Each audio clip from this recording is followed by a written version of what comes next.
మెల్లగా తెల్లారిందో ఎలా, వెలుతురే తెచ్చేసిందో ఇలా, పోసి నవ్వులతో మెరిసే పసిపాపల్లా.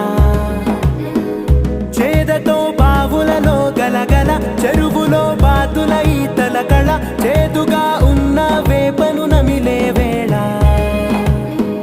చుట్ట పొగ మంచుల్లో చుట్టాల పిలుపుల్లో మాటలే కలిపేస్తూ మనసారా మమతల్ని పండించి